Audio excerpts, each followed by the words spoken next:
আল্লাহ আমি জীবনে অনেক বেহায়াপনা করেছি, জীবনে অনেক পাপ কাজ করেছি, আল্লাহ গো তুমি আমারে মাফ করবা কিনা আমি জানি না। হুজুর আবার ডাক দিয়ে কয়ে, মহিলা আমি তোমার আর একটা কথা শোনাই, তুমি যে অপকর্মগুলা করো তোমার মা কি জানে না, তোমার বাপ কি জানে না? হে মহিলা ডাক দিয়া কয়, জগতের মানুষ, আলেম সাহেব যখন তার জবান দিয়া মা বাবার কথা বললেন, আমার চোখগুলা আমি দইরা রাখতে পারি না, আমার চোখগুলা বায়া বায়া পানি পড়ে। হুজুর আমার জন্মের পরে আমি কোনোদিন আমার মারে দেখি নাই, আমি কোনোদিন আমার বাপরে দেখি নাই, কে আমার মা কে আমার বাবা আমি জানি না।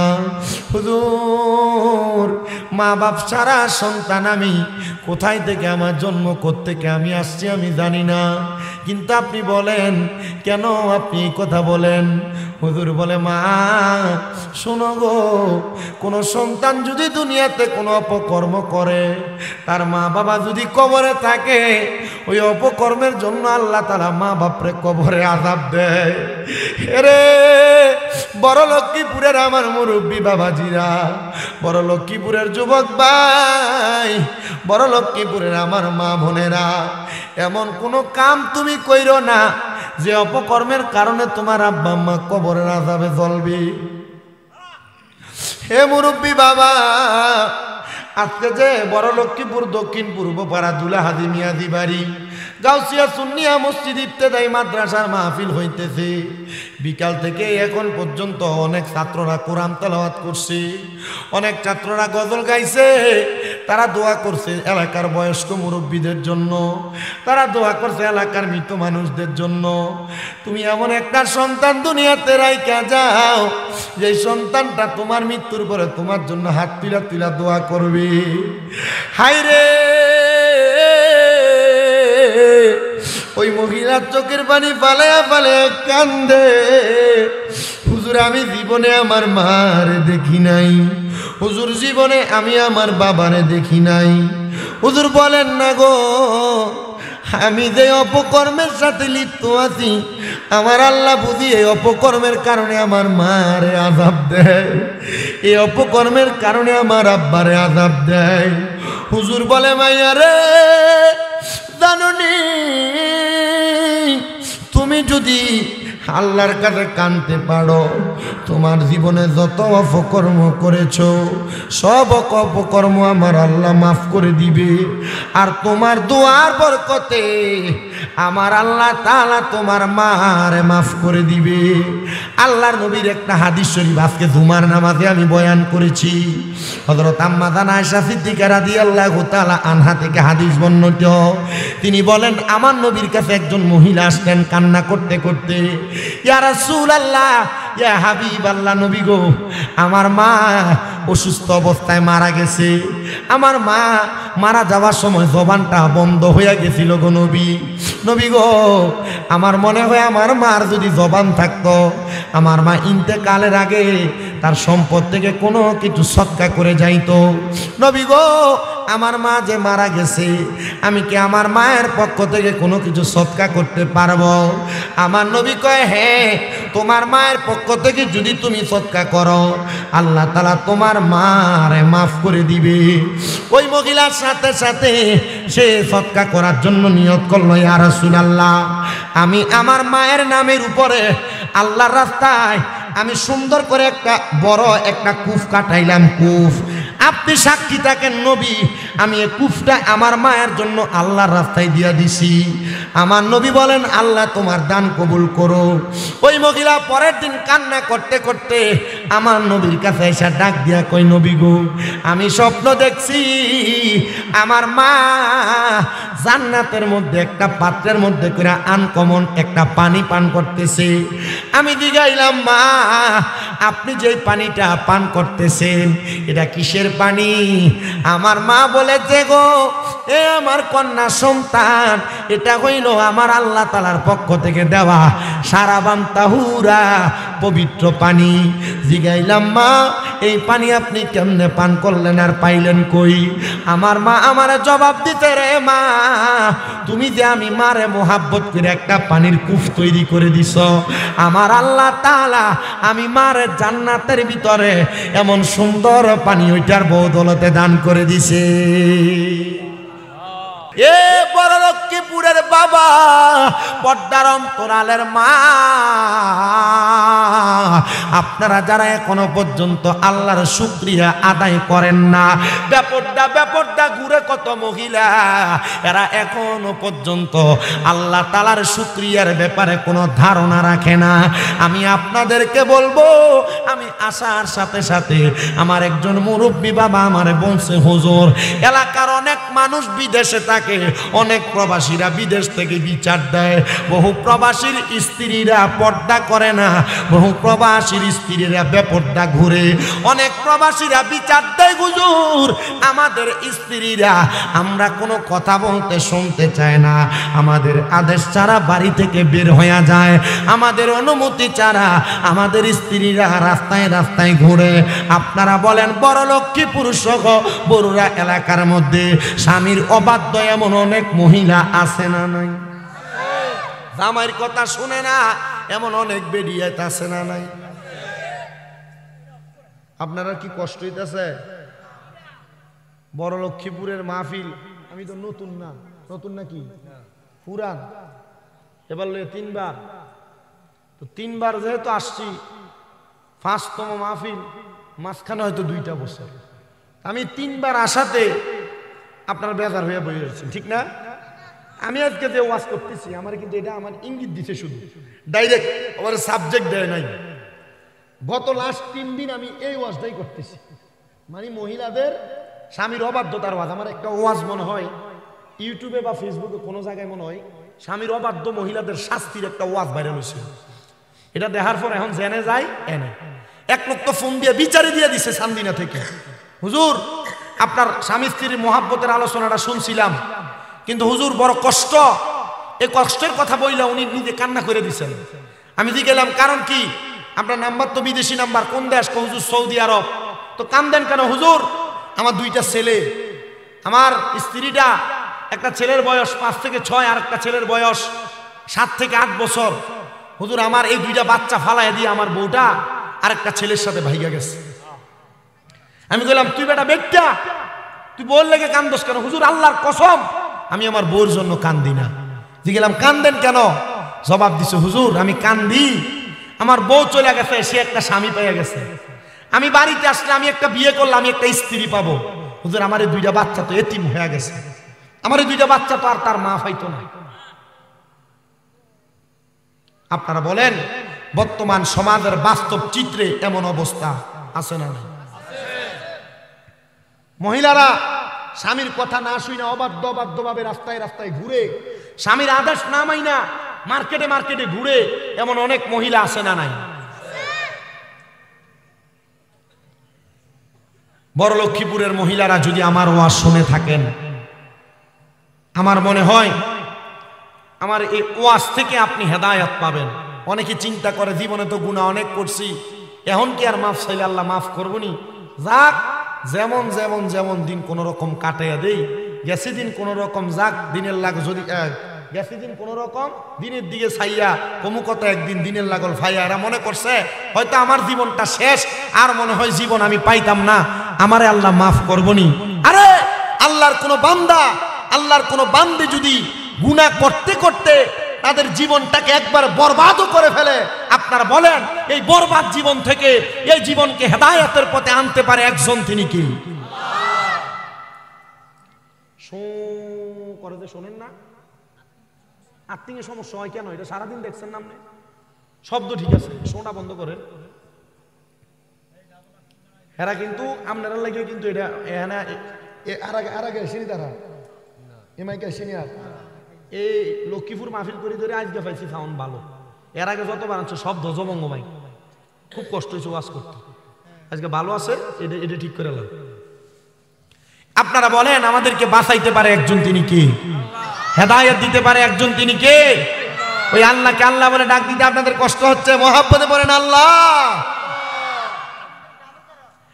আমি আমার মা বোনদেরকে বলবো, যে মহিলারা স্বামীর কথা শুনেন না, স্বামীর আদেশ মানেন না, আল্লাহর নবী রাহমাতুল লিল আলামিন নবী বলতেছেন, উম্মতের মহিলারা, একটা মহিলা কখনো তার স্বামীর আদেশ ছাড়া তার বাবার বাড়িতেও যাবে না, তার বাবার বাড়িতেও যাইতে পারবে না। আর বরুড়া এলাকার বহু মহিলারা স্বামীর অনুমতি দূরের কথা, স্বামী সকালে ঘুমে থাকতে বরুড়া বাজার পুরাটা ঘুরে চলে আসে, স্বামীর অনুমতির দরকারও লাগে না। কথা কন্যা ঠিক কিনা? এ বন্ধু, এ পর্দার অন্তরালের মা, আপনারা যারা আপনাদের স্বামীর অনুমতি নেন না, আমি আপনাদেরকে বলবো, স্বামীর অনুমতি যেই মহিলা নেয় না, স্বামীর আদেশ যে মহিলা মানে না, ওই মহিলা দোজখী, ওই মহিলা জাহান্নামী। যদি আপনারা জান্নাতে যাইতে চান, আপনারা এমন কর্মকাণ্ড থেকে দূরে থাকার চেষ্টা করবেন। আর জীবনে যতবার আপনারা স্বামীর আদেশ অমান্য করেছেন, এখন থেকে আল্লাহর কাছে ক্ষমা চান, আল্লাহ তাআলা আপনাদেরকে ক্ষমা করে দিবে। কিন্তু শুধু মহিলাদেরকে দোষ দিলে চলবে না, আমরা পুরুষ মানুষেরও মাঝে মাঝে একটু দোষ আছে। হুজুর কেমন দোষ? আমরা মাঝে মাঝে আমাদের স্ত্রীদেরকে গালমন্দ করি, বাজে ভাষায় ব্যবহার করি, স্ত্রীদেরকে তাদের মা বাবার নাম তুলে তুলে গালি দেই। না না না, ও আমার এই বড় লক্ষ্মীপুর এলাকার বাবারা, কোনোদিন স্ত্রীকে তার মা বাবার নাম তুলে গালি দিবেন না, কোনোদিন স্ত্রীকে তার গালের মধ্যে আঘাত করবেন না। আমার নবী কয়, এ দুনিয়ার পুরুষের দলেরা, তোমরা তোমাদের স্ত্রীদের গালে থাপ্পড় দিও না, গালে আঘাত করো না। নবী গো, কেন গো? আমার নবী কয়, এই মহিলা তোমার স্ত্রী তোমার কাছে সাময়িক সময়ের মেহমান, তোমরা তোমাদের স্ত্রীদেরকে মুহাব্বত করো। নবী আমার বলে, শুধু তাই নয়, তাই নয়, তোমরা যারা তোমাদের স্ত্রীদেরকে গালি দাও, তোমরা তোমাদের স্ত্রীদের মা বাবার নাম তুলে গালি দিবা না। নবী গো, কেন কেন কেন গো? আমার নবী বলেন, কারণ আমি নবী হইলাম মহিলাদের বাবা। যদি তুমি তোমার স্ত্রীকে গালি দাও, তাহলে গালি যাইয়া রহমাতুল লিল আলামিন নবীর উপরে পইরা যায়। এই জন্য স্ত্রীকে গালি দেওয়া ভালো বিষয় না, স্ত্রীকে মারা ভালো বিষয় না। আর আমি আমার মা বোনদেরকে বলবো, আপনার স্বামীর সাথে আপনার ঝগড়া হয়, আপনার দ্বন্দ্ব হয়, আপনার ফাসাদ হয়, কিন্তু আপনি এই কথা শুই না গালি গালাস আর দ্বন্দ্ব কইরা ঝগড়া কইরা কখনো বাপের বাড়িতে চলে যাবেন না। কারণ কি শুনেন গো বাবা, আমার নবীজি রাহমাতুল লিল আলামিন নবী জানায়া দেয়, আমার উম্মতের মহিলাদের মধ্যে যদি তাদের স্বামীর সঙ্গে ঝগড়া হয়, যদি তাদের স্বামীর সঙ্গে দ্বন্দ্ব হয়, যদিও সারাদিন তারা ঝগড়া আর দ্বন্দ্ব নিয়ে থাকে গো, তারা যেন দিনের বেলার পরে রাত্রে যখন আসে, তারা যেন স্বামী স্ত্রী একসাথে হইয়া একটা বালিশের মধ্যে ঘুমায়। সুবহানাল্লাহ, জোরে কইলেন না? দিনের বেলা যত ঝগড়া, যত দ্বন্দ্ব, এই আপনি বইয়া না, দৌড়াদৌড়ি করে না, নিরাল বইয়া থাকে না, বসেন, আর লাগতো না, নিরাল। যদি হাজার দ্বন্দ্ব হয় সকাল থেকে সন্ধ্যা পর্যন্ত জামাই বউর মাঝে, নবী কি কয়? রাত্রবেলা বালিশ কয়টা? কথা কয় না, বালিশ কয়টা? ওমা না, রাত্রবেলা ঘুমাইলে যেদিন ঝগড়া হয়, এদিন অন্যদিকে মুখ ফিরে ফিরতে। আপনি কথা কন না কেন? রাত্রবেলা ঝগড়া যদি দিনের বেলা হয়, মাঝখানে কোল বালিশ চলে আসে। আগে বাচ্চা খাটের এক সাইডে ঘুমাইতো, আর যেদিন ঝগড়া হয় এদিন বাচ্চা মাঝখানে চলে আসে। আপনারা কথা বলেন না কেন? আসে না নাই? অনেকে চিন্তা করে, হুজুর এটা আমাদের গোপন বিষয়, এই বিষয়গুলো বলার না। আরে না, কোন মহিলা যদি তার স্বামীকে খুশি না করে ঘুমায়, স্বামীকে খুশি না করে ঘুমায়, তাহলে আল্লাহ তাআলার দুইজন ফেরেশতা সে ঘুম থেকে জাগ্রত হওয়ার আগ পর্যন্ত তার সামনে দাঁড়ায়া দাঁড়ায়া ওই মহিলাকে লানত দেয়। নাউজুবিল্লাহ বললেন না? কোন স্বামী তার স্ত্রীকে বিছানায় চাইলো, আর কোন মহিলা যদি তার স্বামীকে খুশি করলো না, নবী বলে দুইটা ফেরেশতা ওই মহিলাকে রাত্রবেলা লানত দেয়। আল্লাহর নবী বলেন, কোন মহিলা তাদের চুলার মধ্যে ভাত রান্না করতেছে, তার ভাতগুলা আগুনের মধ্যে জাল হওয়ার কারণে যদি উপর থেকে উতরে উতরে ভাতগুলা পড়ে যায়, এমন টাইমে যদি কোনো মহিলাকে তার স্বামী তাকে তার আনন্দ এবং তার সজ্জার মধ্যে ডাক দেয়, ওই মহিলা ভাতকে চুলার মধ্যে ফালাইয়া রাইখা তার স্বামীর ডাকে সাড়া দেওয়া ওই মহিলার জন্য ওয়াজিব। মা বোনেরা যারা স্বামীর অবাধ্য হয়েছেন, স্বামীর কথা শুনেন নাই, স্বামীর মনে কষ্ট দিয়েছেন, স্বামীকে তুই তুকারি করে শব্দ করেছেন, মা বোনেরা যারা স্বামী শাসন করার পরে রাগ দেখে বাবার বাড়িতে চলে গেছেন, আর আপনারা যারা মেয়ের বাবা আছেন, আপনারা আপনার মেয়ে স্বামীর বাড়ি থেকে ঝগড়া করে আসার পর বলছেন ঠিক আছে, তার এলাকার মেম্বার চেয়ারম্যানরে ডাকে তার বিচার করবো, প্রয়োজনে নারী শিশু কোর্টে একটা মামলা দিয়ে তার জেলের ভাত খাওয়ামো। আল্লাহর নবী কিন্তু এমন কাজ করেন নাই, নবীও কিন্তু একটা না দুইটা না তিনটা মাইয়া বিয়া দিছিল। নবীজির দুইটা কন্যা বিবাহ করেছিলেন, হযরতে উসমান বিন নুরাইন রাদিয়াল্লাহু তাআলা আনহু। নবীজির আরেকটা মাইয়া কন্যা বিয়া করেছিলেন হযরতে আলী রাদিয়াল্লাহু তাআলা আনহু। একদিন মা ফাতেমাতুজ জাহরা রাদিয়াল্লাহু তাআলা আনহা কান্না করতে করতে আমার নবীজির দরবারে চলে আসছে। আমার নবীজি ডাক দিয়ে কয়, ফাতেমা তুমি একা কেন, আমার আলী কোথায়? সুবহানাল্লাহ। যখন আমার নবী এই কথা বললেন, খাতুনে জান্নাত ফাতেমা বলে, আব্বা জান আমি আপনার মেয়ের জামাতা হযরত আলীকে আমার সাথে আনি নাই। নবী আমার বলে, ফাতেমা যাও, ফিরে যাও, আমার আলীকে ছাড়া আর তুমি আসবে না। আমার নবী রাহমাতুল লিল আলামিন নবীজি খাতুনে জান্নাত ফাতেমাকে স্বামীকে নিয়ে বাবার বাড়িতে আসার অনুমতি দিলেন।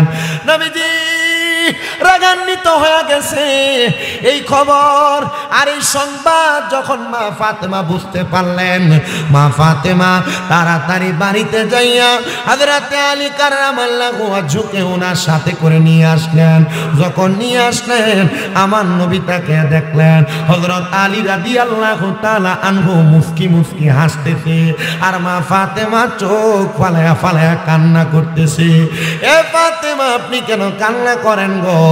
ফাতেমা কয়, আব্বা জান আপনার স্বামী আপনার কলিজার টুকরা জামাতা হযরত আলী কাররামাল্লাহু ওয়াজহুর সাথে আমার ঝগড়া, আমার দ্বন্দ্ব। এবার মা ফাতেমা হযরত আলীর নামে কয়েকটা অভিযোগ আমার নবীর কাছে বলতে লাগলেন। আমার নবী বলে, খামোশ, এ ফাতেমা খামোশ, স্বামীর ব্যাপারে কোনো মহিলা যেন বদদুয়া না করে, কোনো অভিযোগ না দেয়। আমার নবী কয়, লানাতুল্লাহি আলাইহি। আমি নবী বললাম, যে মহিলা তার স্বামীর ব্যাপারে অভিযোগ করে, যে মহিলা তার স্বামীকে খাটো করার জন্য মানুষের কাছে বদনাম করে, আমার আল্লাহ যেন ওই মহিলাকে লানত প্রদান করে। মা ফাতেমা চুপ হয়ে গেলেন, মা ফাতেমা চুপ হয়ে গেলেন, আর বুঝতে পারলেন স্ত্রীর মুখে স্বামীকে লানত দেওয়া এটা মানায় না নবীর কথা। এজন্য তো মা ফাতেমার এত দাম, যে মহিলারা স্বামীরে কষ্ট দিবে না, যে মহিলারা স্বামীকে গালি দিবে না, স্বামীকে বদদুয়া দিবে না, মন্দ কথা বলবে না, ওই মহিলারা মা ফাতেমার সাথে জান্নাতে থাকবে।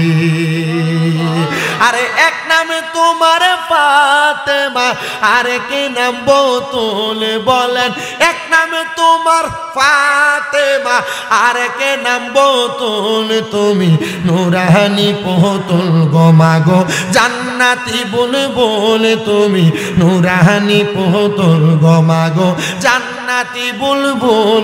বলেন এক নামে তোমার ফাতেমা, আরে কে নাম বতুল, বলেন এক নাম তোমার, আরে কে নাম বতুল, তুমি জান্নাতি বুলবুল মাগো, নুরানি ফুতুল, তুমি জান্নাতি বুলবুল মাগো, নুরানি ফুতুল, তুমি আহলে বায়াত মাগো, আহলে বায়াত, তোমার জন্য নাযিল হলো কোরআনের আয়াত, তুমি আহলে বায়াত মাগো, আহলে বায়াত, আয়াত, তোমার জন্য তোমাদের জন্য কোরআনের আয়াত। তোমরা সবাই মিলে নবী বাগের ফুল বলেন, তোমরা সবাই মিলে নবী বাগের ফুল, তুমি জান্নাতি বুলবুল মাগো নুরানি ফুতুল, তুমি জান্নাতি বুলবুল মাগো নুরানি ফুতুল। বলেন এক নাম তোমার ফাতেমা, আরেক নাম বতুল। বলেন এক নাম তোমার আরেক নাম বতুল, তুমি নুরানি পুতুল গো মাগো জান্নাতি বুলবুল, তুমি নুরানি পুতুল মাগো জান্নাতি বুলবুল। জোরে কি আল্লাহু আকবার বলবেন না? তাহলে কোনো মহিলা যদি স্বামীর ব্যাপারে অভিযোগ দেয়, আপনারা কি কথা বুঝতেছেন আমার? কোনো মহিলা যদি স্বামীর ব্যাপারে কোনো অভিযোগ দেয়, বিচার দেয়, মন্দ কথা বলে, এই মহিলাকে লানত দেয় কি? আজকে আপনাদের কাছে ওয়াজটা কি একটা কমন ফইরা গেছে। আপনারা চিন্তা করতেছেন হুজুর আজকে বাজ্যা বউরে কম যাবো যে আজকে ওয়াজ হইনাইছি, আর আজকে পুরা ওয়াজ তোমরার বিরুদ্ধেই গেছে। কথা কই না ঠিক না? বড় লক্ষ্মীপুরের অনেক মহিলারা আমার কাছে যায়, আমরা মনে করি না আমরা এলাকার বেরিয়ে, আমার বাড়িতে যায় অনেক বড় লক্ষ্মীপুরের মহিলা যায়, শিলমুড়ির বহু মহিলা যায়। আমার আম্মা অসুস্থ হওয়ার পর অনেকে গেছে, অনেকে আমার আম্মাকে চাই আসতে যায়। তারা কইব যে আরে আমরা কিত্তাম হুজুরে বক্ত হইছি, আসলে হয়ে গেছে আমার ভাই আস্তা একবারে কি আস না কই দিয়ে দিল আল্লাহ এটি কি আস কয় রাজাস, দুইটা আস লয়ে গেছে ভাই, গাছের নারকেল লয়ে গেছে ভাই। হ্যাঁ এরা কইব আমরার বিরুদ্ধে ওয়াজ করবার লাগে আপনার দাওয়াত দিয়ে নিছিল, আর আমরা আপনার আশ খাবাই। আমি চিন্তা করি রে বেরি, আপনারা আমি চাই না বড় লক্ষ্মীপুরের কোনো মহিলা দোজখে যাক, আমি চাই বড় লক্ষ্মীপুরের প্রত্যেকটা মহিলা জান্নাতে যাক। আপনারা চান কিনা? তুই আওয়াজ একটু কম দিস, এদের গলার বেশি আওয়াজ।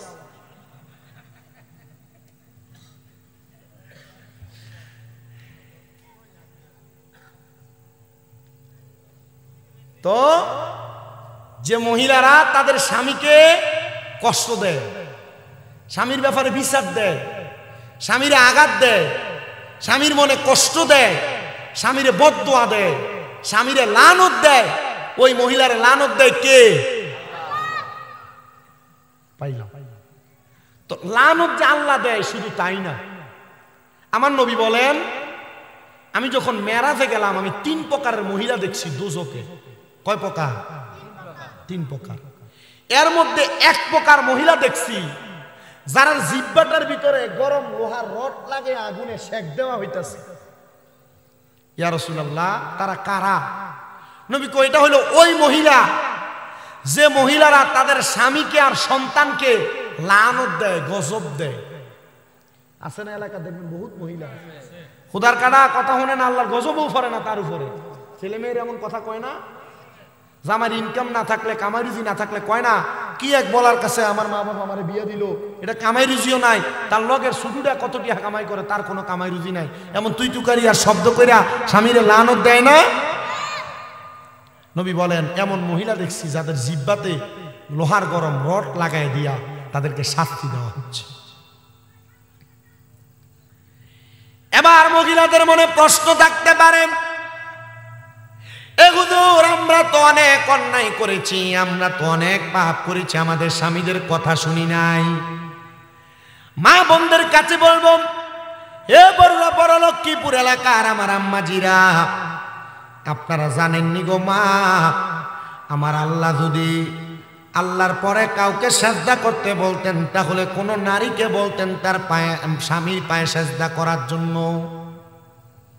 স্বামীর এত দাম, স্বামীর এত সম্মান, স্বামীর এত তাজিম। গত পরশু দিনের কথা, দুবাই থেকে এক বেটা ফোন দিছে এই ওয়াজ শুইনা, কয় হুজুর আমার স্ত্রী আমার লগে বড় ঘাট তেরা কইরা কইরা কথা কইতো, হুজুর আপনার এই ওয়াজটা ফাটানোর পরে আমার বউ এখন আমার আমনে আমনে কইরা কত সুন্দর কইরা কথা কয়। হুজুর বিকাশ নাম্বারটা যদি দিতেন 5,000 টাকা বাড়াইতাম আপনার লাগিয়া। আমি কই দেখছো নি রে বেটার মনে কত কষ্ট ছিল, বেডি তার কথা শুনতো না, আর এ ওয়াজ শুনে এখন বেডি সুন্দর করে করে কথা কয়। আমি তো জানি আমার টাকা লাগতো না রে বেটা, যা তোরে ওয়াজ শুনে তোমার বেটি তোমার কথা শোনার কারণে আল্লাহ যখন তোমাদেরকে জান্নাতি বানাইব, আল্লাহ আমারও জান্নাতে নিব। আল্লাহ যদি দুনিয়াতে আল্লাহর পরে কাউকে সাজদা করতে বলতেন, তাহলে আমার আল্লাহ তাআলা একটা মহিলাকে বলতেন তার স্বামীর পায়ে সাজদা দেওয়ার জন্য। এ বড় লক্ষ্মীপুর এলাকার আমার মা, আপনারা আজকে থেকে ওয়াদা করবেন গো মা, যদি স্বামীর মনে কষ্ট দিয়ে থাকেন, স্বামীর মনে আঘাত দিয়ে থাকেন, তাহলে আজকে রাত্রবেলা আপনারা আপনাদের স্বামীর পায়ে ধরবেন, ধরে মাপ চাইবেন আর চোখের পানিগুলো ফালাইয়া দিবেন। মনে রাখবেন, একটা পুরুষ মানুষ কখনো নারীর চোখের কান্নার পানি দেখে সহ্য করে থাকতে পারে না। পুরুষ সব সময় নারীর চোখের পানির কাছে দুর্বল থাকে। এই জন্য আমার মা, আপনি যখন কান্না করে স্বামীর কাছে মাপ চাইবেন, আর আমার আল্লাহরেও বলবেন, আল্লাহ গো আপনি আমারে মাফ করে দেন, আপনি আমারে ক্ষমা করে দেন। আপনারা বলেন আমার আল্লাহ তাআলা ক্ষমা করতে পারে কি পারে না? তুমি রহমান, তুমি মেহেরবান, বলেন তুমি রহমান, তুমি মেহেরবান। অন্ধকারে না শুধু তোমারই গুণগান, বলেও বলে না তব শান। তুমি রহমান, তুমি মেহেরবান। নম জনম যদি গাই তোমার মহিমা গাওয়া শেষ হবে নাহি। দয়া করো মায়া করো, বলেন দয়া করো মায়া করো, ওগো রহমান। তুমি রহমান, তুমি মেহেরবান। অন্ধকারে না শুধু তোমারই গুণগান, বলেও বলে না তব শান। তুমি রহমান, তুমি মেহেরবান। কখনো তোমাকে যদি বলি হেদায়াতের আলো দিয়ে নিও কাজ তুলি, দয়া করে ঠাই দিও, দয়া করে ঠাই দিও, ও গো দয়াময়। তুমি রহমান, তুমি মেহেরবান। একটা জবানও বন্ধ রাখবেন না, জবান খুলে জোরে জোরে পড়েন আল্লাহু আকবার। মহিলারা চিন্তায় পড়ে গেছে, অনেক গুনাহ আল্লাহ মাফ করবে কিনা। মা বোনেরা, স্বামীর অজান্তে আপনি পরপুরুষের সঙ্গে কথা বলেছেন, দেখেন আমার আল্লাহ কেমনে মাফ করে। ইরাক নামক এলাকার মধ্যে আল্লাহ তাআলার একজন বান্দি বসবাস করতেন, যেই মহিলাটার কাম ছিল এলাকার মধ্যে বেহায়াপনা করা, টাকার বিনিময়ে দেহ ব্যবসা করা, দেহ বেচা কিনা করা। আপনারা বলেন বর্তমান সমাজে বহু এলাকার মধ্যে এমন অনেক মহিলার মাই আছে যারা বাজে চরিত্রওয়ালা, তাদের টাকার বিনিময়ে পুরুষদের কাছে দেহ বিক্রি করে সমাজ নষ্ট করে। আপনারা বলেন এমন 12 বাতারি মার্কা বেহায়া মহিলা সোনার বাংলাদেশে আছে না? না।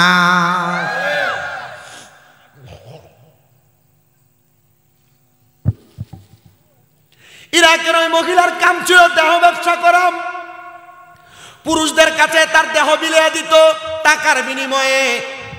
তো এলাকার বড় আলেম, এলাকার বড় মুহাদ্দিস, এলাকার বড় মুফতি, এলাকার বড় হুজুর, ওনার কাছে বিচার গেছে, হুজুর খবর কি জানেন? বলে কি খবর বাবা? হুজুর খবর হইল আমার এলাকার একটা মহিলা, তার দেহটা মহিলা এলাকার যুবকদের কাছে বিক্রি করে, যুবকরা নষ্ট হয়ে যাচ্ছে, চরিত্র নষ্ট হচ্ছে। হুজুর বলেন কি বলো? বলে হ্যাঁ হুজুর, টাকার বিনিময়ে, দেড়হামের বিনিময় ওই মহিলা তার দেহটাকে পুরুষদের কাছে বিলিয়ে দেয়। আর এলাকা সমাজ নষ্টের দিকে চলে যাচ্ছে। হুজুর বলে ঠিক আছে চলো, আজকে আমি ওই মহিলার কাস্টমার হওয়ার জন্য যাব। এলাকার আলেম মানুষ তো তারে ভালো বলবে না, বাজেই বলবে। হুজুর মানুষ যদি বেহায়া মহিলার ঘরের সামনে যায় ভালো কইব? খারাপ মহিলার বাড়ির সামনে গেলে ভালো কইব? হুজুর রওনা করলেন, মাথার মধ্যে একটা কাপড় লাগা দিয়া অপরিচিত ভেষ। হুজুরের বক্ত তার সামনে হইয়া গেলেন। বক্ত ঘরের মধ্যে প্রবেশ করে ডাক দিয়া কয়ে, মহিলা, আমার সাথে আমার একজন উস্তাদ আসছেন, যিনি আজকে সারা রাত্রের জন্য তোমাকে বুকিং দিয়ে তার ঘরের মধ্যে বা তোমার ঘরের মধ্যে তারা রাখবে। মহিলা ডাক দিয়া বলেন, তোমার উস্তাদ কি জানে আমাকে তার কাছে সারা রাত্রির জন্য রাখলে আমাকে অনেক টাকা পরিমাণ, সমপরিমাণ অনেক টাকা পয়সা দেওয়া লাগবে? বলে হ্যাঁ জানি। বলে ঠিক আছে যাও, তোমার উস্তাদকে আমার ঘরের দরজায় নিয়ে আসো। বলে তিনি দাঁড়ানো। মহিলা তার দাসীকে ডাক দিলেন, এ আমার সহযোগী, যাও যাও যাও আমার ঘরের দরজার সামনে বাকি অন্যান্য দিনের যত কাস্টমার আর খদ্দের আছে তুমি তাদেরকে এখান থেকে তাড়াইয়া দাও। বলো আজকে সারা রাত্রের জন্য এই ব্যক্তির উস্তাদ আমাকে বুকিং করে রাখছে, অথবা সারা রাত্রের জন্য বায়না করে রাখছে। মহিলার কথা মোতাবেক সমস্ত কাস্টমার গুলাকে পাঠিয়ে দিয়া এবার ওই আলেমকে ঘরের মধ্যে প্রবেশ করাইলেন। আলেম বলে, এ মহিলা, আমি তো আজকে সারা রাত্রির জন্য তোমাকে আমার জন্য বুলন্দ আর বরাদ্দ করেছি, তুমি জানো? বলে হ্যাঁ। তাহলে তুমি আমারে বলো, আমি যা বলবো তুমি কি আমার কথা মোতাবেক সব কাজ করবে? মহিলার কাজ খারাপ কাজ করা, বাজে কাজ করা। মহিলা তার কথার জবাব দেয়, হ্যাঁ, যেহেতু আপনি আমাকে সারা রাত্রির জন্য আপনি আমাকে বরাদ্দ করে রেখেছেন, তাহলে আপনি যেমন বলবেন আমি তেমন ভাবে আমার রাত্রিটা কাটাইব। হুজুর ডাক দিয়ে বলেন, এ মহিলা শোনো গো, আমি তোমারে বললাম তুমি কি ইসলামের প্রথম ধারাবাহিক যে কৃতকার্য ওযু করা, পবিত্রতা অর্জন করা, তুমি কি জানো? মহিলা চোখগুলা বড় করে ফেললেন আর ডাক দিয়ে বললেন, হুজুর কি বলেন? বলে হ্যাঁ, তুমি যাও তাড়াতাড়ি ওযু বানাও, সুন্দর পবিত্র একটা পোশাক লাগাও। মহিলা অবাক হইলেন না, অবাক হয়ে গেলেন, কিন্তু মহিলা চিন্তিত হইয়া চিন্তা করতেছেন, অন্য পুরুষরা তাদের টাকার বিনিময়ে আমার দেহ ভোগ করে, কিন্তু এই আলেম আমার ঘরের মধ্যে আগমন করলেন, সে আমাকে সারা রাত্রির জন্য বরাদ্দ করে রাখছেন, বুকিং করে রাখছেন, কিন্তু আমি তো তাকে ওয়াদা করেছি সে আমার যেভাবে চাইবে আমাকে সেভাবে রাত্রি যাপন করাইতে পারবে। মহিলা ডাক দিয়ে কয়, হুজুর আপনার কথা আমি মানতে শিরোধার্য। মহিলার সাথে সাথে চলে গেলেন ওযু করার জন্য। ওযু বানায়া এবার ওই আলেমের সামনে চলে আসলেন। আলেম ওনার ঘাট থেকে ওনার রুমালটা বের করে মহিলাকে বিছিয়ে দিলেন। এ মহিলা, তুমি কি তোমার জীবনে কোনোদিন নামাজ পড়েছ? ডাক দিয়া কয়, আমার জীবনের প্রথম শুরুর অংশে আমি নামাজ আদায় করেছি। যাও ওই নামাজের মুসল্লাতে দাঁড়াও, দাঁড়ায় আমার আল্লাহর কাছে 2 রাকাত নামাজ পড়ো, 2 রাকাত নামাজ আদায় করে আমার আল্লাহ তাআলারে প্রশ্ন করো, আল্লাহ গো, আমি যে দুনিয়াতে এই কর্মগুলো করতেছি আপনি কি আমার এই কর্মগুলা ক্ষমা করবেন কিনা? আপনি আমার এই কর্মগুলা মাফ করবেন কিনা? মহিলা বলেন, আমি 2 রাকাত নামাজ আদায় করলাম, হুজুরের কথা মোতাবেক নামাজ আদায় কইরাম, আমি আল্লাহর কাছে কাঁদতে লাগলাম, আল্লাহ আমি জীবনে অনেক বেহায়াপনা করেছি, জীবনে অনেক পাপ কাজ করেছি, আল্লাহ গো তুমি আমারে মাফ করবা কিনা আমি জানি না। হুজুর আবার ডাক দিয়ে কয়ে, মহিলা আমি তোমার আর একটা কথা শোনাই, তুমি যে অপকর্মগুলা করো তোমার মা কি জানে না, তোমার বাপ কি জানে না? হে মহিলা ডাক দিয়া কয়ে, জগতের মানুষ, আলেম সাহেব যখন তার জবান দিয়া মা বাবার কথা বললেন, আমার চোখগুলা আমি দইরা রাখতে পারি না, আমার চোখগুলা বায়া বায়া পানি পড়ে। হুজুর আমার জন্মের পরে আমি কোনোদিন আমার মারে দেখি নাই, আমি কোনোদিন আমার বাপরে দেখি নাই, কে আমার মা কে আমার বাবা আমি জানি না। হুজুর, মা বাপ ছাড়া সন্তান আমি, কোথায় থেকে আমার জন্ম কোত্থেকে আমি আসছি আমি জানি না। কিন্তু আপনি বলেন কেন আপনি এই কথা বলেন? হুজুর বলে, মা শোনো গো, কোনো সন্তান যদি দুনিয়াতে কোনো অপকর্ম করে, তার মা বাবা যদি কবরে থাকে, ওই অপকর্মের জন্য আল্লাহ তাআলা মা বাপরে কবরে আযাব দেয়। এরে বড় লক্ষ্মীপুরের আমার মুরব্বী বাবাজিরা, বড় লক্ষ্মীপুরের যুবক ভাই, বড় লক্ষ্মীপুরের আমার মা বোনেরা, এমন কোনো কাম তুমি কইরো না যে অপকর্মের কারণে তোমার আব্বা আম্মা কবরের আযাবে জ্বলবে। হে মুরব্বী বাবা, আজকে যে বড় লক্ষ্মীপুর দক্ষিণ পূর্ব পাড়া দুলা হাজি মিয়াজি বাড়ি গাউসিয়া সুন্নিয়া মসজিদ ইবতেদায়ী মাদ্রাসার মাহফিল হইতেছে, বিকাল থেকে এখন পর্যন্ত অনেক ছাত্ররা কোরআন তেলাওয়াত করছে, অনেক ছাত্ররা গজল গাইছে, তারা দোয়া করছে এলাকার বয়স্ক মুরব্বীদের জন্য, তারা দোয়া করছে এলাকার মৃত মানুষদের জন্য। তুমি এমন একটা সন্তান দুনিয়াতে রাইখা যাও, যে সন্তানটা তোমার মৃত্যুর পরে তোমার জন্য হাত তুলা তুলা দোয়া করবে। হায়রে ওই মহিলার চোখের পানি ফালায়া ফালায়া কান্দে, হুজুর আমি জীবনে আমার মারে দেখি নাই, হুজুর জীবনে আমি আমার বাবারে দেখি নাই। হুজুর বলেন না গো, আমি যে অপকর্মের সাথে লিপ্ত আছি, আমার আল্লাহ বুঝি এই অপকর্মের কারণে আমার মারে আযাব দেয়, এই অপকর্মের কারণে আমার আব্বারে আযাব দেয়। হুজুর বলে, মাইয়া রে জানুনি, তুমি যদি আল্লাহর কাছে কানতে পারো, তোমার জীবনে যত অপকর্ম করেছো সব অপকর্ম আমার আল্লাহ মাফ করে দিবে। আর তোমার দোয়ার বরকতে আমার আল্লাহ তাআলা তোমার মারে মাফ করে দিবে। আল্লাহর নবীর একটা হাদিস শরীফ আজকে জুমার নামাজে আমি বয়ান করেছি। হযরত আম্মা জান আয়েশা সিদ্দিকা রাদিয়াল্লাহু তাআলা আনহা থেকে হাদিস বর্ণিত। তিনি বলেন, আমার নবীর কাছে একজন মহিলা আসলেন কান্না করতে করতে, ইয়া রাসূলুল্লাহ, ইয়া হাবিবাল্লাহ, নবী গো, আমার মা অসুস্থ অবস্থায় মারা গেছে, আমার মা মারা যাওয়ার সময় জবানটা বন্ধ হয়ে গেছিল গো নবী। নবী গো, আমার মনে হয় আমার মার যদি জবান থাকতো, আমার মা ইন্তেকালের আগে তার সম্পদ থেকে কোনো কিছু সদকা করে যাইতো। নবী গো, আমার মা যে মারা গেছে, আমি কি আমার মায়ের পক্ষ থেকে কোনো কিছু সদকা করতে পারবো? আমার নবী কয়, হ্যাঁ, তোমার মায়ের পক্ষ থেকে যদি তুমি সদকা করো, আল্লাহ তাআলা তোমার মারে মাফ করে দিবে।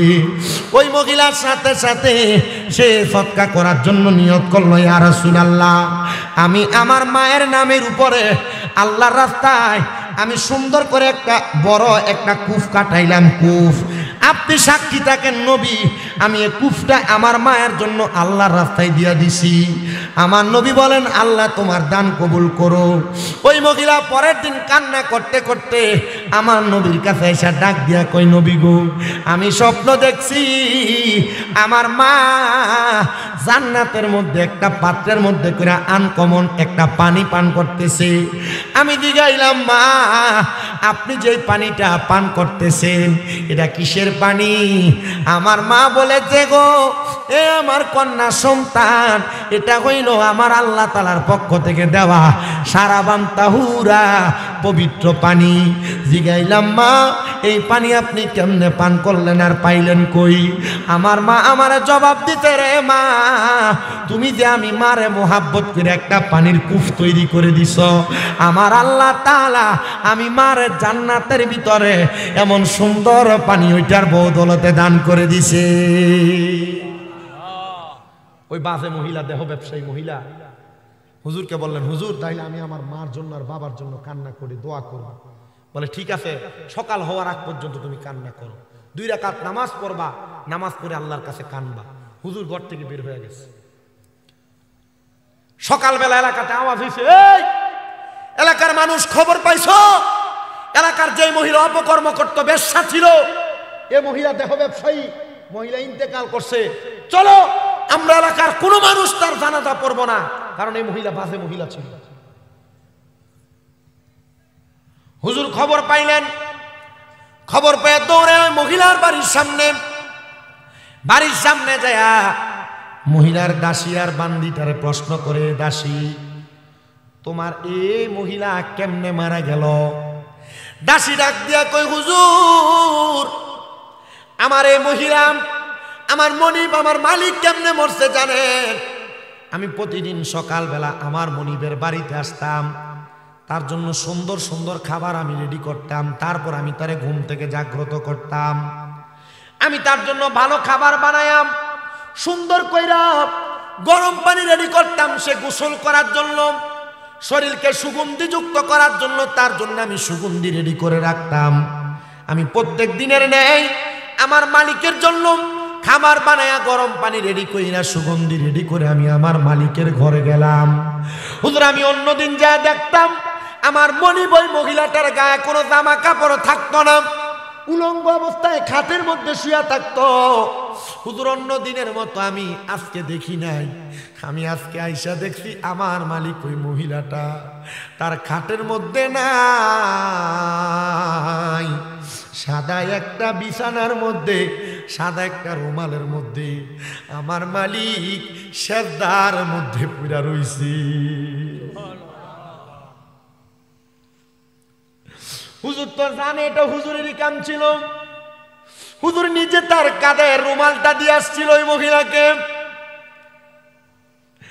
ওই কাজের মহিলা কই, হুজুর আমি আমার মনিবকে একবার না দুইবার না বারবার ডাক দিছি, ও মনিব ওঠেন না গো, কিন্তু আমার ডাকে আমার মনিব সাড়া দেয় নাই। আমি আমার মনিবটারে যখন তার ডান ঘাটটার মধ্যে এভাবে ধরে আমি লাড়া দিয়া ডাক দিছি, আমি দেখছি মহিলাটা বাম দিকে কাইত হইয়া পুরা গেছে। আমি জিগাইলাম, রে যেই মহিলা তার দেহ দিয়ে এলাকার প্রত্যেকটা যুবক, প্রত্যেকটা মানুষকে পাগল করে রাখছে, এই মহিলার দেহটা নিতর হইয়া পইরা রইছে, আমরা তার জানাজার নামাজও পড়ব না, এটা হতে পারে না। আরে কাজের মহিলাটা কান্দে, হুজুর তারে কি কেউ জানাজা পড়াবে না? হুজুর বলে, আমি এলাকার সব মানুষের ডাক দিলাম, চলো আমরা একসাথে তার জানাজার নামাজটা আদায় করি। কেউ আসে না, কেউ আসে না। যখন কেউ আসে না, হুজুর বলে, আমি একা একা একটা কবর খুঁড়ছি। আমি কবরটা খুইরাম, যেহেতু কেউ তার জানাজা পড়ে না, আমি তারা একা একা কবরের মধ্যে নামাইছি, নামাইয়া তারে মাটি দিয়া দাফন কইরা ফেলছি। আর আল্লাহর কাছে কাঁদছি, আল্লাহ তুমি তো অন্তর্যামী, তুমি গুনাহ ক্ষমাকারী, আল্লাহ তুমি তোমার বান্দিরে মাফ করে দাও। হুজুর বলে, আমি একা একা তারে মাটি দিয়া দাফন কইরা আমি যখন চলে গেছি, আমি আমার মসজিদের মধ্যে নামাজ আদায় করি, এলাকার মানুষ আমারে বাজে বাজে কথা বলি, এলাকার মানুষ আমারে মন্দ মন্দ কথা বলি। যখন আমারে মন্দ কথা বলে, আমি এলাকার মানুষের কথাগুলো সহ্য করতে না পাইরা আমি এলাকা ত্যাগ করে অন্য এলাকাতে গমন করেছি। আমি ফজরের নামাজের সময় আমি মসজিদের মধ্যে প্রবেশ করেছি। প্রবেশ করার সাথে সাথে জগতের মানুষ আমি দেখলাম, অন্য দিনে মসজিদে যত মানুষ থাকে, আজকে মসজিদের মধ্যে তার চাইতে 10 গুণের চেয়ে বেশি মানুষ। আমি অবাক হয়ে গেলাম, ও এলাকার মানুষ, তোমরা কেন দলে দলে মসজিদে আসলা? আমার জবাব দেয়, হুজুর আমরা এমন একটা মারাত্মক স্বপ্ন দেখছি গো, আমরা দেখছি কে জানি আমরা রে আইসা ঘুমের ঘরে ডাকে আর কয়, এই এলাকার মানুষ তোমরা আমার এমন একজন পাগল উম্মতের জানা জানা পুরা কেমনে মাটি দিলা। হুজুর আমরা জানাজা তো সবাইরই পড়ি, কিন্তু আমরা তো এলাকার দেহ ব্যবসায়ী মহিলাটার জানাজার নামাজ পড়ি নাই। হুজুর এই জন্য স্বপ্নটা দেখছি। হুজুর কয় তোমাদের কাছে সে দেহ ব্যবসায়ী হতে পারে, তোমাদের কাছে সে ব্যবসা হতে পারে। শোনো রে, গত আগের দিন রাত্রবেলা এই মহিলাটা দেহ ব্যবসা করে করে চলতো, কিন্তু আমার আল্লাহর কাছে ওই মহিলাটা তওবা করছে। তওবা করার পরে সেজদার ভিতরে মরছে। যারে জগতের মানুষ মাত্র এক রাত্র সেজদা দিয়া তওবা করার কারণে আমার আল্লাহ তারে দুনিয়ার সব গুনাহ মাফ কইরা আমার আল্লাহ তারে জান্নাতি বানাইয়া দিছে।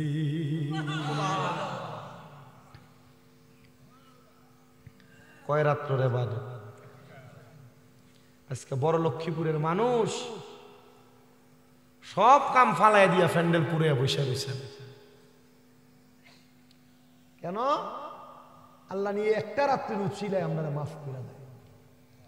আপনারা বলেন আমরা তো ব্যবসা খারাপ মহিলার মতো না, আমরা তো তার চাইতে ভালো। আমরা তো নামাজ পড়ি, আমরা তো রোজা রাখি। হুজুর নামাজ পড়ি না। আরে কি নামাজ পড়েন না? 5 ওয়াক্ত পড়েন না? জুমার নামাজের মুসল্লি না?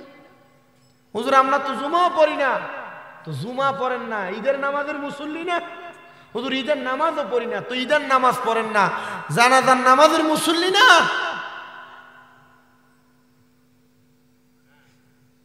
আপনি যেই ওয়াক্তের মুসল্লি, আল্লাহ আপনাকে হয়তো সেই ওয়াক্তের উসিলায় মাফ করতে পারে।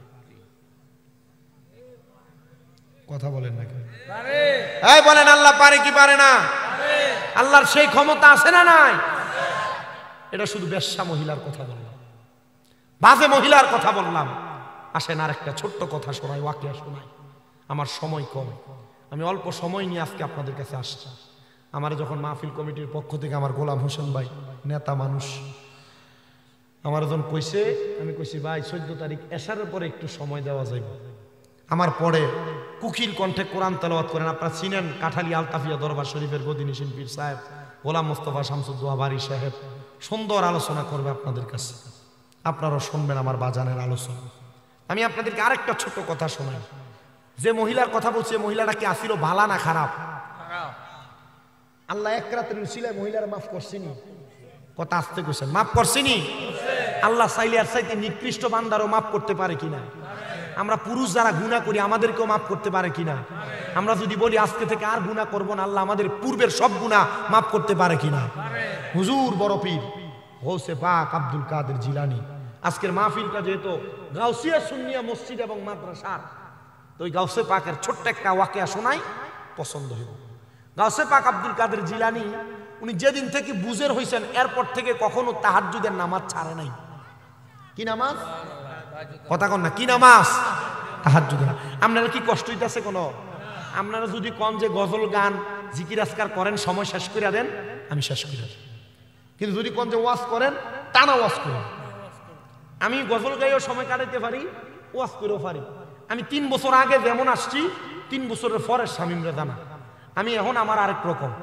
আমি আমার মতো করে ওয়াজ করে আমি আমার জীবনটা কাটাইতেছি। আমার জীবনে আর অন্য কোনো কিছু নেই। মারহাবা কইতেন না? আমি বুঝতেছি আপনারা একটু জুড়াইতেছেন, মানুষটি পুরা কিন্তু একটু কষ্ট হইতেছে। একটু মোহাব্বতে আমার সাথে একটা শান গান দেখবেন, ইনশাল্লাহ ঠিক হয়ে যাবে। একটু পড়েন। তোমায় ডাক দিলে বলার প্রাণে চাই রে, তোমায় ডাক বলার প্রাণে চাই রে,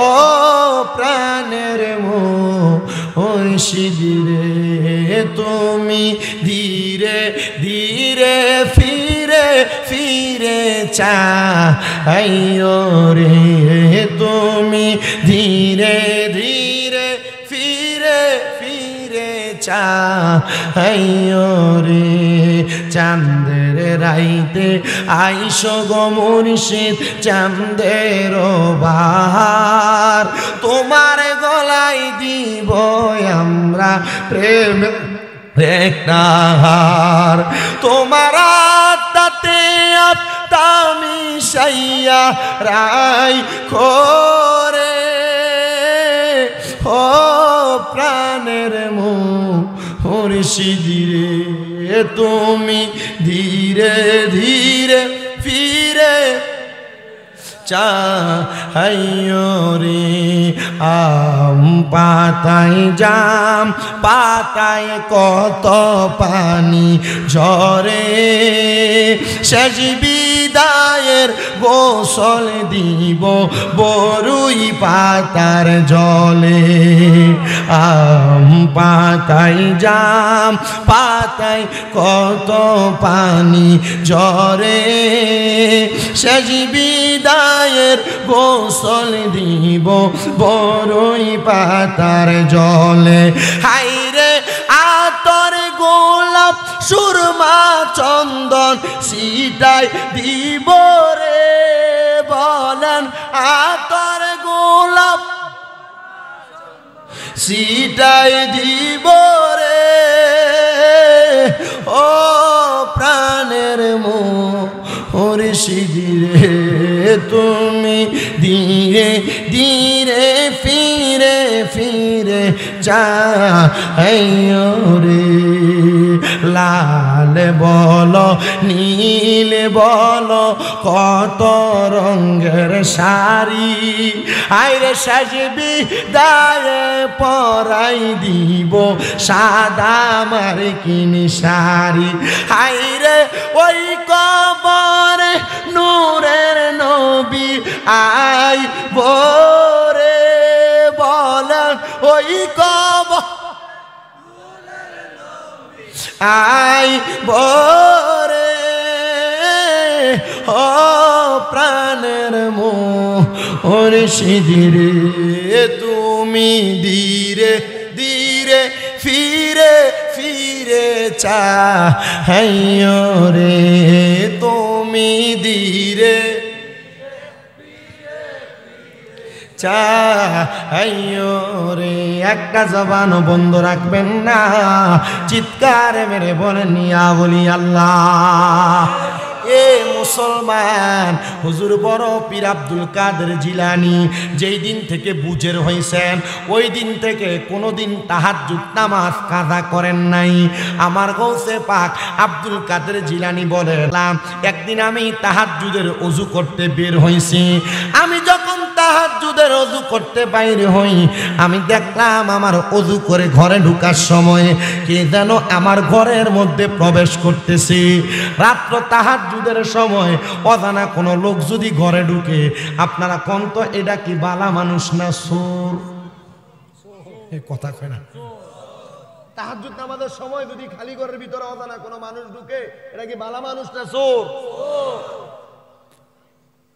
গাউসে পাক বলেন আমি তারা জিজ্ঞাসা করলাম কে আপনি আপনার পরিচয় কি তিনি আমারে পরিচয় দেয় হুজুর আমি আসছিলাম আব্দুল কাদের জিলানীর বাড়িতে আব্দুল কাদের জিলানী যে চিনে না এটাই যে আব্দুল কাদের জিলানী ওনার পরিচয় জানে না শুধু জানে এটা বড় পীরের বাড়ি বড় পীর বিদায় হয়তো বড় পীরের বাড়িতে বড় কোনো মাল থাকবে চুরি করবে বড় পীরের বাড়িতে আসছি বড় পীরের হাতে মুড়ি ধোয়ার জন্য হুজুর গৌসে পাক কয় বাবা আমি তো আব্দুল কাদের জিলানী খাইলাম ধরা আমি তো আব্দুল কাদের জিলানী হুজুর আপনি আব্দুল কাদের জিলানী কেন আসছো হুজুর আপনার কাছে মুড়ি ধোয়ার জন্য তো আসো ঘরে আসো না আমি তোমারে মুরিদ করাইয়া দেই গাউসে পাকের কথা শুনে আসে ডাক দিয়া কয় হুজুর আজকে দেখে গেলাম আরেকদিন আইসা বায়াত গ্রহণ করব হুজুর কয় এ বাবা কখন কে মারা যায় এটার কোনো গ্যারান্টি নাই মুরিদ হইয়া যাও এই মুরিদ হইয়া গেলে তোমার জীবনটা বড় দামি জীবন হইব আমি জানি না এ বড় লক্ষ্মীপুর এলাকায় কোনো মানুষ মুরিদ হওয়া ছাড়া আসেননি আপনার কাছে যেই পীরকে পছন্দ হয় যে পীরে ভালো লাগে যে পীরটার দিকে তাকাইলে আল্লাহর কথা মনে হয় ওই পীরের হাতটা ধরে আপনি মুরিদ হইয়া যাইবেন মনে রাখবেন মুরিদ হওয়ার আগের জীবন আর মুরিদ হওয়ার পরের জীবন দুইটা দুই রকম একটা মানুষ যখন মুরিদ হইয়া যায় তার জীবনটা বড় দামি জীবন হইয়া যায় দামি জীবন। হুজুর বলে বাবা কোথায় যাইবা, কখন মুরিদ হইবা, বাঁচবা কিনা গ্যারান্টি নাই, মুরিদ হইয়া যাও। আজকে মুরিদ না হইলে মনে হয় ছাড়বে না। বাবা মুরিদ যে হইবা, আসো আমার ঘরে আসো। অজু আসেনি হুজুর, আমার অজু নাই। গায়ের কাপড়গুলা পবিত্র নি হুজুর, গায়ের কাপড় অপবিত্র। চিন্তা করছে অপবিত্র কাপড় কইয়ানি কোন রকম বাগন যায়। হুজুর ডাক দিয়ে কয় বাবা আমি তোরে আমার একটা আজকান দিলাম, পাঞ্জাবি দিলাম, তোর পাঞ্জাবিটা খুইলা আমার একটা পাঞ্জাবি লাগা। তোর মাথার মধ্যে কোনো টুপি নাই, আমার টুপিটা তোর মাথায় লাগা। গাউসে পাকে কথা বইলা তারা বললেন বাবা অজুটা বানাও। সে অজু বানাইয়া মাথার মধ্যে গাউসে পাকের টুপি লাগাইয়া, গায়ের মধ্যে গাউসে পাকের আজকান লম্বা পাঞ্জাবি লাগাইয়া গাউসে পাকের সামনে বসছে। আসছিল চুরি করতে, এখন মুরিদ হওয়া লাগতেছে। হাতটা বাড়াও এ আমার মুরিদ, তুমি তোমার ডান হাতটা বাড়াও। ডান হাতের তালুটা বাড়াইছে।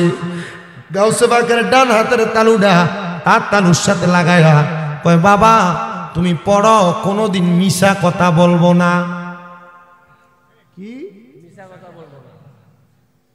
সে বলে হুজুর কোনোদিন মিশা কথা বলবো না। বাবা তুমি পড়ো, কোনোদিন নামাজ ছাড়বো না। কি ছাড়বো না? নামাজ ছাড়বো না। এই দুইটা বিষয়। সে বলে হুজুর কোনোদিন নামাজ ছাড়বো না। খুশি হয়েছে। গাউসে পাক আব্দুল কাদের জিলানী তার বিষয় মুরিদ করাইছে কয়টা? আপনারা যারা এখানে বইছেন আলেম সারা সাধারণ একটা পাবলিক কি কইতে পারবেন বায়াত আর মুরিদ শব্দের অর্থ কি? কেউ নাই কইন না? বিলীন হওয়া, এটা ফ্রেম। বায়াত শব্দের অর্থ হলো ওয়াদাবদ্ধ হওয়া। কি হওয়া? প্রতিশ্রুতিবদ্ধ হওয়া। মুরিদ হওয়া মানে ওয়াদাবদ্ধ হওয়া, প্রতিশ্রুতিবদ্ধ হওয়া, আবদ্ধ হওয়া, মিশে যাওয়া। তো গাউসে পাক ওনার এই মুরিদ সুট্টারে উনি ওয়াদা করাইছে কয় বিষয়ে? মুরিদ করাইছে কয় বিষয়ে? আমরা ফিরসাবরা মুরিদ করাই বিভিন্ন বিষয়ে, কিন্তু আমরা মানি না। কথা কয় না বেটা? আমরা মাথার ভিতরে আবুল উলের টুপি, আমরা মাথার ভিতরে সাতফুরিশের টুপি, আমরার মাথার ভিতরে আবেদ সালমাদানির দরবারে ইমামের আব্বানি দরবারের টুপি, আমরার মাথার ভিতরে মাইজবান্ডারের টুপি, আমরার মাথার ভিতরে শাহপুরের টুপি, আমরার মাথার ভিতরে বিভিন্ন দরবারের টুপি। মসজিদে নমাজ হয়, বেটা মসজিদে যায় না। মানুষ কয় দেখ রে দেখ দেখ দেখ অমুক দরবারের মুরিদ, তার ফিরসাবও নামাজ পড়ে না, তেও নামাজ পড়ে না। আসলে কি ফিরসাব নামাজ পড়ে, মুরিদ পড়ে না? এই মুরিদের লেগে ফিরেরও বদনাম, দরবারের বদনাম। এমন মুরিদের দরবারের দরকার। আমি আমার সারা বাংলাদেশে যত ভক্ত আছে আমি আমার সব ভক্তদেরকে বলছি, শোনেন আপনারা 5 ওয়াক্ত নামাজ, তার পাশাপাশি কখনো হারাম খাইবেন না। দ্বিতীয়ত যখনই সময় পাইবেন তাহাজ্জুদ নামাজ পড়বেন, পরের হক মেরে খাইবেন না। নিজে ইচ্ছা করে যাই না ঝগড়া ফাসাদে লিপ্ত হবেন না। এই অল্প কয়েকটা সবক আমি দিছি আর বলছি, আপনারা এগুলা মাইনা চলতে পারলে হয়তো আল্লাহ তাআলা আপনাকে এটার উসিলা মাফ করে দিবে। আপনারা বলেন এই অল্প কয়েকটা বিষয় মানলে আল্লাহ মাফ করতে পারে কিনা? ওই যে কইছে হারাম খাইতো না, এটার ভিতরে আইতেছে ওয়াজ। সময় অনেক হয়ে গেছে, কিন্তু আমি একটু শেষ করতে হইব। আপনাকে আমার শেষ পর্যন্ত আসেননি, আওয়াজ কম হইতাছে। কেডা কেডা আছেন একটু ডাইন হাতটা সোজা করে তুললে একটু দেখাইয়েন। আসেননি ইনশাআল্লাহ? নারে তাকবীর। ছটফুড়ি দোকানে রেডি বই হবে, ছটফুড়ি আর ফুচকা খাইতে এরা মনে করছে দূর মানুষ নেই এসারের পরে এটি কিটা এনে ফ্যান্ডেল ফুরে এরা জানে না। নারে তাকবীর, নারে রিসালাত, নারে গাউসিয়া। গাউসে পাকে মুরিদ করাইছে কয় বিষয়ে? গাউসে পাক আব্দুল কাদের জিলানী কয় জান আপনার মুরিদ হয়ে গেছেন। এবার হয়ে গেছে গাউসে পাকের দরবার থেকে। গাউসে পাকের দরবার থেকে বের হওয়ার সাথে সাথে সে চিন্তা করে একদিন চুরি না করলে পরের দিন আমার ঘরের চুলার পাতের মধ্যে কোনো আগুন ধরে না। আমি আবার চুরি না করলে আমার উপায় কি হবে? এই কথা বইলা গাউসে পাকের দরবার থেকে সামনে যাইছে। যাওয়ার পরে দেখতেছে সামনে বাগদাদের বাদশার বাড়ি। এ চিন্তা করে অন্যদিন ছোটখাটো চুরি করতাম, রাত্র এখনো বাকি আছে অল্প কিছুক্ষণ, আজকে চুরিটা নচেত বাদশার বাড়িতেই করি, হয়তো আল্লাহ তাআলা চাইলে আজকে আমার বেশি কিছু দিতে পারে। নিয়ত কি ভালো না খারাপ? খারাপ। কথা বলে ভালো না খারাপ? আমরা সমাজে এমন অনেক টুপিওয়ালা আছে, দাড়িওয়ালা আছে, পাঞ্জাবিওয়ালা আছে, এগুলা লাগে লাগে সুদের টাকা খায়, ঘুষের টাকা খায়। আমরা সমাজে এমন অনেক দাড়িওয়ালা, টুপিওয়ালা, পাঞ্জাবিওয়ালা আছে, এরা দাড়ি টুপি পাঞ্জাবি লাগে বাইবাতিদার জমি দখল করে খায়। আমরা সমাজে এমন অনেক টুপিওয়ালা, দাড়িওয়ালা আছে, যারা সমাজে মানুষের উপর জুলুম আর অত্যাচার করে করে খায়, আছে না নাই? আবার আমরা সমাজের মানুষ এডিরে ধরে নিয়ে মসজিদের সভাপতি বানায়, এমন সুদকুরু ঘুষকুরে ধরে নিয়ে মসজিদের সেক্রেটারি বানায়।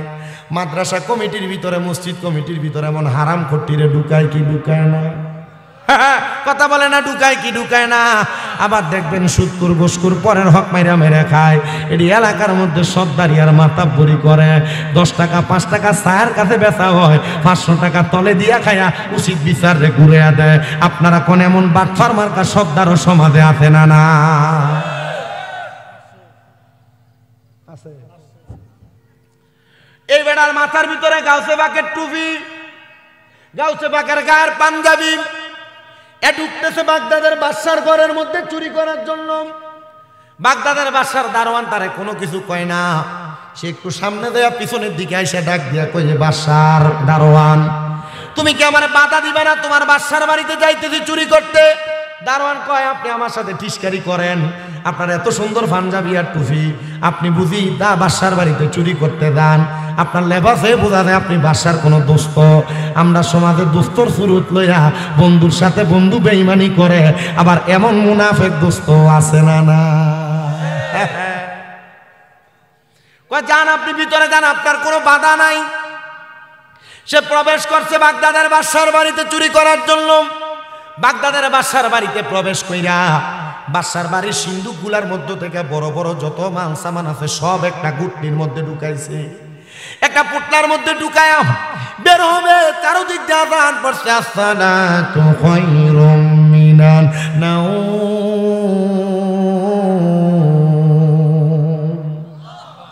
আযান হয়ে গেছে, সে আবার বের হয় না, চিন্তা করে এখন যদি বের হই মানুষ মসজিদে যাবে, রাস্তার মধ্যে আমি ধরা খেয়ে যাব, একটু অপেক্ষা করি, দেখি মানুষ যদি মসজিদে প্রবেশ করে তারপর বের হয়ে চলে যাব। এমন টাইমে বাদশা উঠছে ঘুম থেকে নামাজ পড়ার জন্য। ঘুম থেকে প্রবেশ উঠা দেখতেছে বাদশার ঘরের সিন্দুকগুলা খোলা। বাদশা কয় কি রে, মনে হয় ঘরের মধ্যে আর রাজপ্রাসাদে চোর ঢুকছে। বাদশা পুরা বাড়ি খন্ড খন্ড করে তালাশ করতেছে, আর তালাশ করে দেখে কোনো চোর দেখা যায় না। দেখতেছে একটা ঘরের মধ্যে একটা গাঁট্টি ভরা মাল সামান রাইখা একটা লোক দাঁড়ায়া দাঁড়ায়া নামাজ পড়তেছে। চোরে চিন্তা করছে যেহেতু এই সময়টা পাইছি, গাউসে পাকের কাছে ওয়াদা করেছি বরফির মানুষ, ওনার কথা মতো নামাজটা ফুরালাই, আল্লাহ নি নামাজটা রুছিলে আমদারে বাসা। সারা জীবন চুরি করে ফরের হক মাইরা খাইয়া মসজিদের ভিতরে বুড়া কালে যায় ঢুকে আল্লাহ নি মাফ করে, ফরের হক খাইয়া নামাজ পড়া কোনোদিন আল্লাহর কাছে মাফ চাইলে আল্লাহ মাফ করবে না, কারণ বান্দার হক বান্দা মাফ না করলে আল্লাহ মাফ করবে।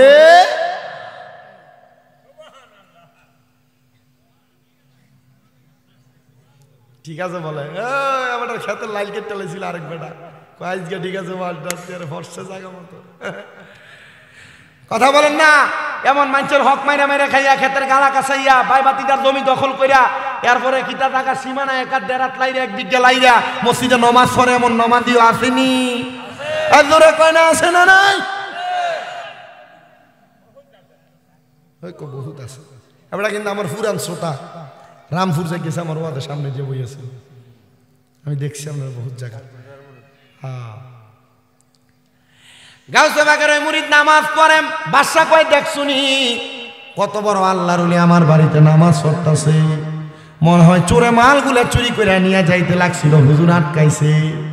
বাদশা দাঁড়ায়া দাঁড়ায়া নামাজের অপেক্ষা করতেছে, নামাজ যখন শেষ বাদশা ডাক দিয়ে কয় কে আপনি, কে গো?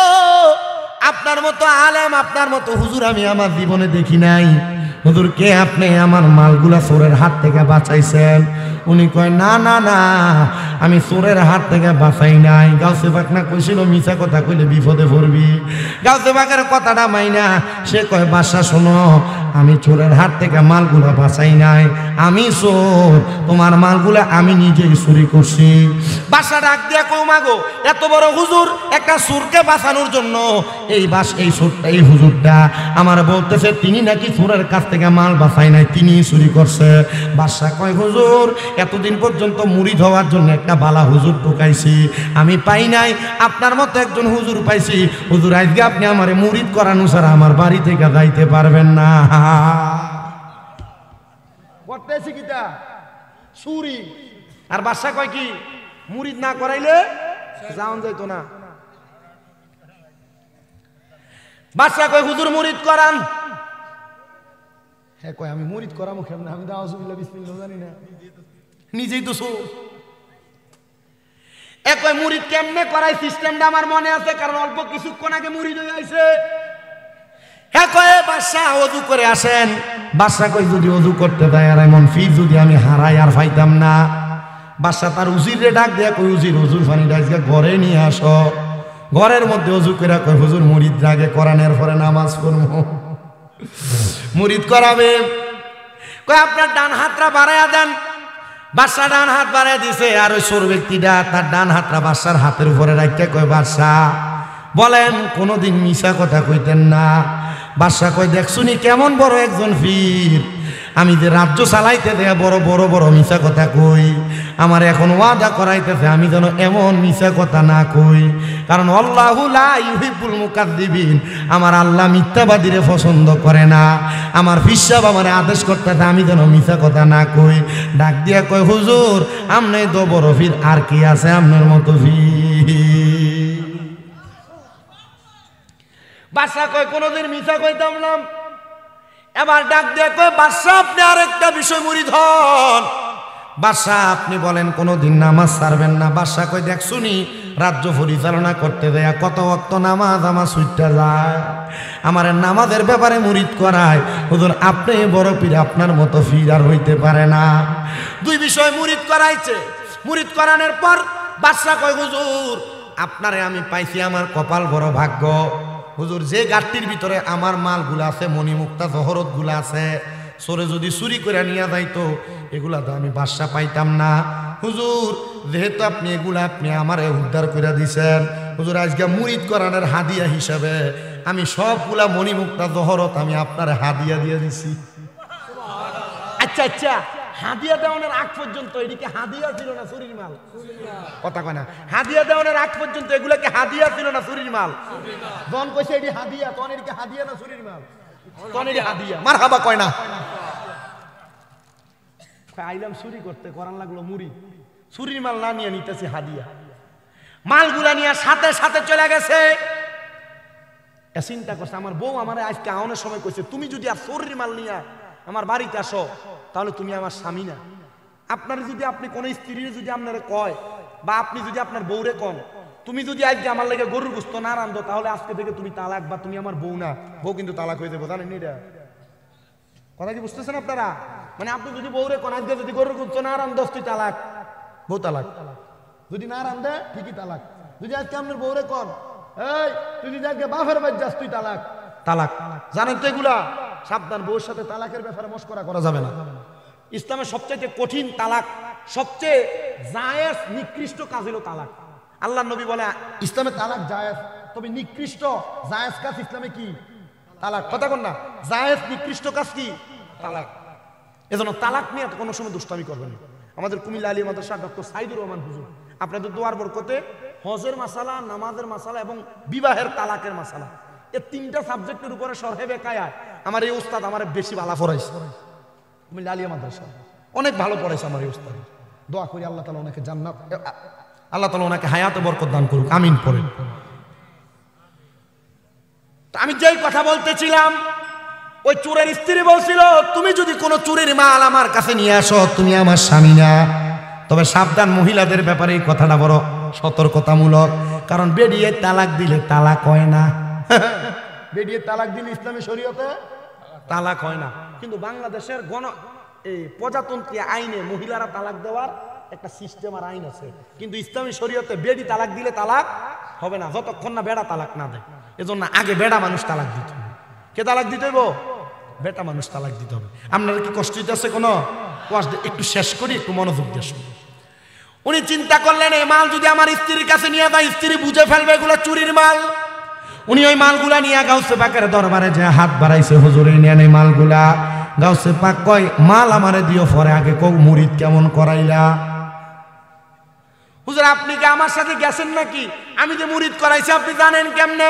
মনে রাখবা ও বড় লক্ষ্মীপুরের বাবারা, তোমরা যারা যারা হক্কানি রাব্বানি পীরের হাতে হাত থেকে বায়াত গ্রহণ করো, প্রত্যেক মুরিদের খবর প্রত্যেক আউলিয়া কারাম প্রত্যেক পীর মাশায়েখ রাখেন, জানেন, বোঝেন। এজন্য তোমরা কখনো তোমাদের পীরের সামনে বরত্ব দেখায়ও না, পীরের সামনে যায় নিজেকে জাহির করো না, নিজে এইটার ওইটা বইলো না। পীরের কাছে যায় সব সময় নিজেকে ছোট বানায় রাখবা। হুজুর বলে যা যা যা, এ মাল সামান গুলা নিয়ে যাও। মাল সামান গুলা নিয়ে যখন বাড়িতে যাবে, স্ত্রীর ভয় পায়া সামনের দিকে বাড়ে, কিন্তু ওনাকে রাস্তার মধ্যে একদল মানুষ ধরে পিঠে হত্যা করেছে। মানুষ জানে সে চুরি করে, মালগুলা ধইরা ডাক দিয়া বলতেছে হে এলাকার মানুষ শুনো, সে চুরি করে মালগুলা আনছে, সে এত মাল কখনো ক্রয় করে আনবে না। সাথে সাথে তারে পিটিয়ে মারছে, কেউ তার জানাজা পড়ে নাই। হুজুর একা একা তারা জানাজা পইরা তারা দাফন করে ফেলছে। আর ওই এলাকার মানুষ ওই দিন রাত্রে সেম ভাবে স্বপ্ন দেখছে, কিরে এলাকার মানুষ, তোরা তোর এলাকার একজন হক্কানি আল্লাহর বান্দারে পিঠে মারলি চোর বইলা, তোরা তার জানাজা পরশ নাই, তারা দাফন করে দিছ। কারণ কি? তারা হুজুর গাউসে পাকের কাছে আসছে। আব্দুল কাদের জিলানী আপনি বলেন না আমরা তো একটা চোররে পিঠে মারছি, সে কেমনে হক্কানি মানুষ হয়? বলে সে গত রাত্রবেলা আমি আব্দুল কাদের জিলানীর কাছে বায়াত গ্রহণ করার সময় তওবা করেছে, আর আমার আল্লাহ তার তওবা কবুল করে তারা মাফ করে জান্নাতি বানায়া দিছে। বাবা গৌসে পাক আব্দুল কাদের জিলানী এই মুরিদ যদি চুরি করার পরে যখন মুরিদ হয়েছে আর অন্তরে যখন ভয় রাখছে, এই ব্যক্তির যদি আল্লাহ মাফ করতে পারে, আমরা আল্লাহর বান্দারা মাফ করতে পারে না? আমি আমার ওয়াজের মাইক ছাড়ার আগে আপনাদেরকে আরেকটা হাদিসে মুবারাকা শোনাই, যেটা হযরতে সাদ ইবনে উবায়দা রাদিয়াল্লাহু তাআলা আনহু থেকে হাদিস বর্ণিত। তিনি বলেন আমার মা মারা গেছে, আমি আমার মার জানাজা পাই না। কি পাই না? আচ্ছা একটা ফুত যদি মার জানাজা না পায়, এই ফুতের অবস্থা কি অন্তর্গতভাবে ভালো থাকে? কষ্ট থাকে না?